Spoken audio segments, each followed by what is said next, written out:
force de travail. Ce ne sont pas les étrangers qui viendront transformer notre pays. Nous devons donc nous mettre au travail et que les richesses produites par le sol et le sous-sol gabonais doivent d'abord profiter aux Gabonais. Ce n'est pas le cas aujourd'hui.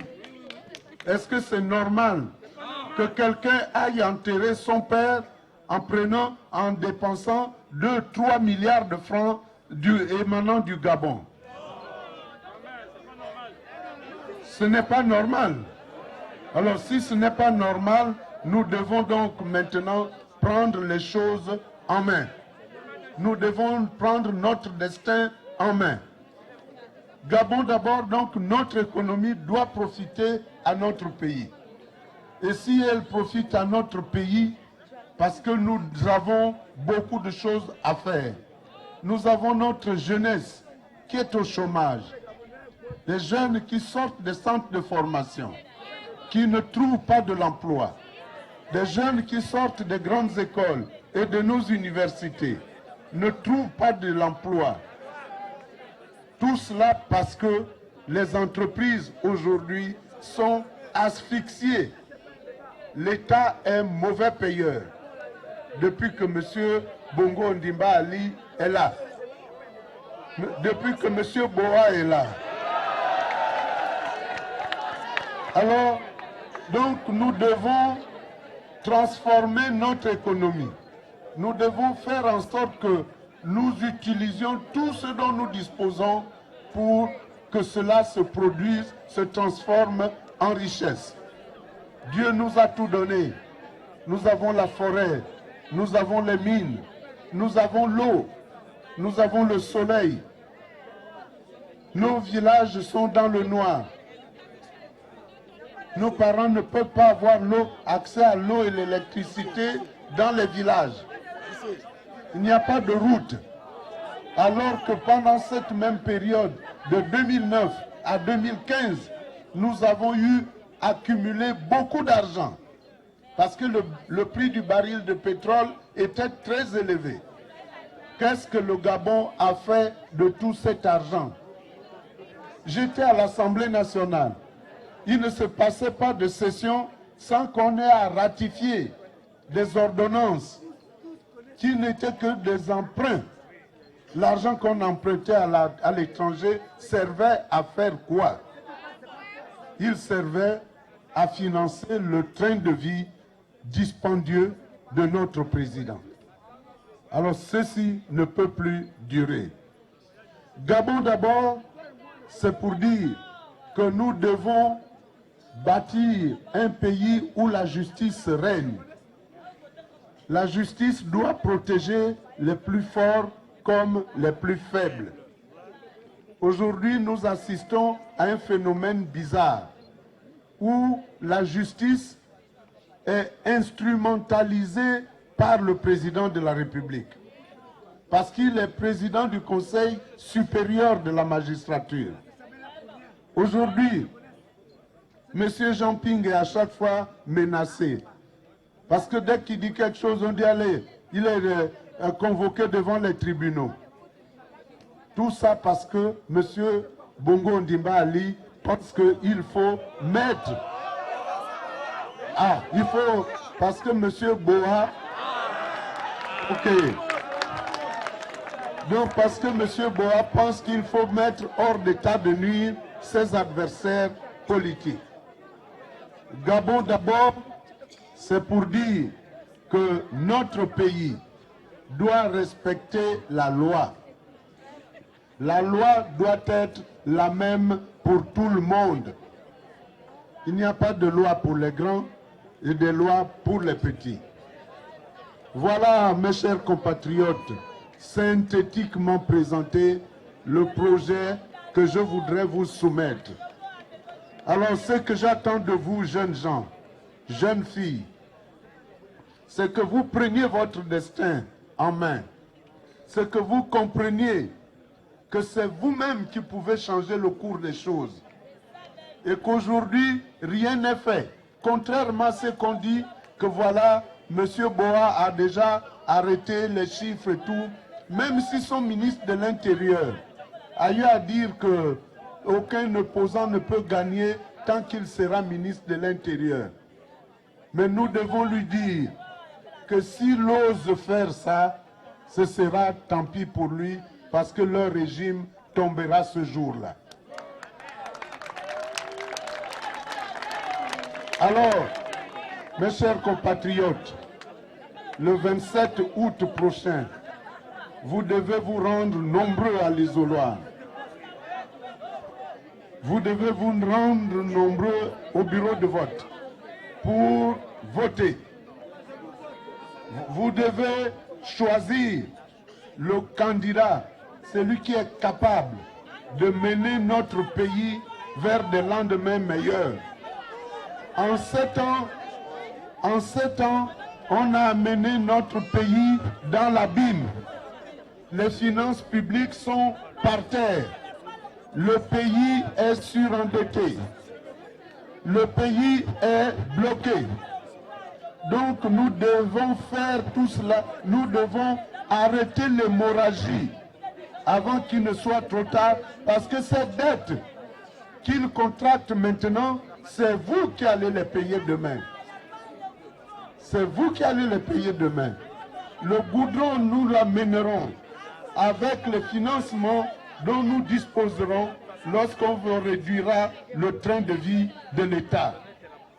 Alors, je voudrais vous partager mon rêve. Mon rêve, c'est qu'après le 27 août, demain soit mieux qu'aujourd'hui.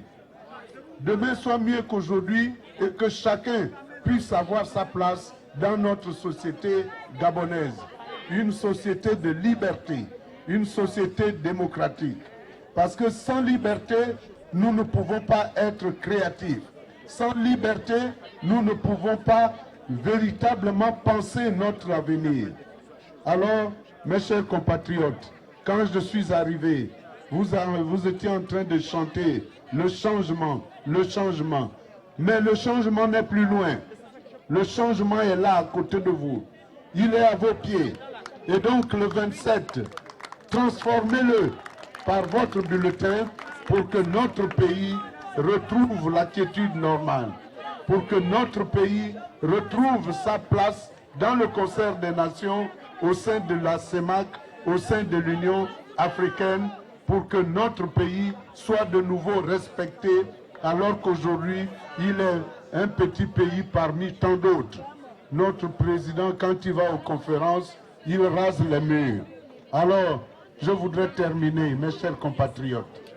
Lorsque M. Boa était ici, écoutez-moi bien, s'il vous plaît.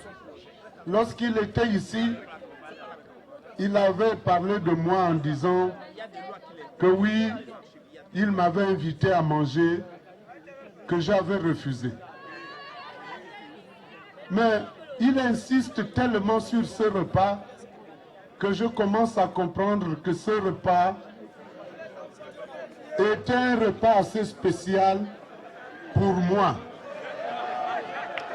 Effectivement,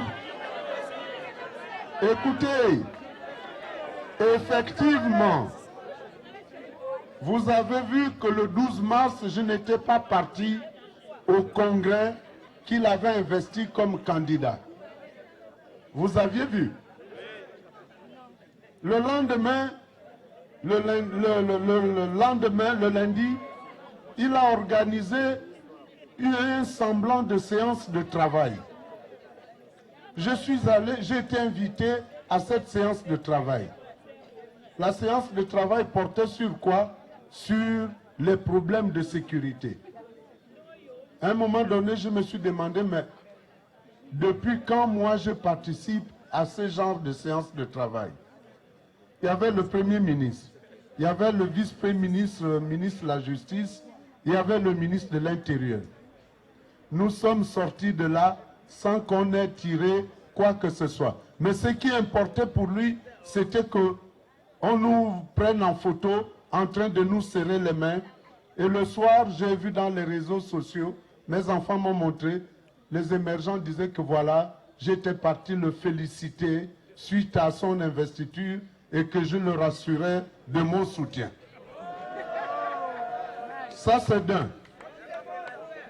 Le mercredi, je voyageais sur la France mercredi soir. Mardi, on m'appelle le cabinet m'appelle pour me dire que je suis invité à un déjeuner avec le président de la République. Je dis à quelle heure? On m'a dit à 13 h. J'arrive à 12h50. J'ai trouvé une personnalité là, à la salle d'attente. Et il y avait M. Akourbessi qui était là assis. Je demande à la personnalité si elle était aussi invitée à un déjeuner. La personnalité gabonaise me dit non, non, non, non.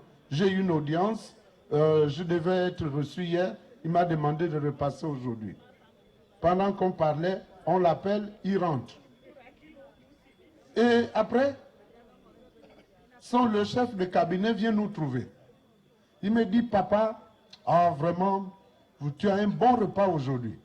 Je t'ai choisi une bonne bouteille de vin. Oh. Je me suis dit, mais mon Dieu, c'est quoi ce repas-là? J'ai demandé, mais qui est-ce qui mange avec nous?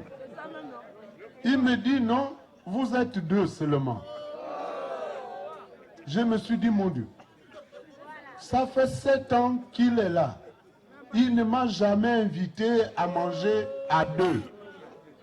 Pourquoi, le jour où je voyage, il organise un repas pour nous deux seulement? Et je me suis mis à penser à ce qui était arrivé à une personnalité qui, le jour de son voyage, a mangé chez quelqu'un. Et puis, quand il a pris l'avion, il a eu des malaises. Il arrive à Paris, il est mort. J'ai compris que, donc, Boa voulait m'avaler. Boa voulait m'avaler. Et aujourd'hui, il ne fait que parler de ce fameux repas parce qu'il regrette de ne m'avoir pas eu ce jour-là. Mais si c'était ça l'astuce, alors là, chapeau, il ne m'aura pas. Je vous remercie beaucoup, mes chers compatriotes, et à très bientôt.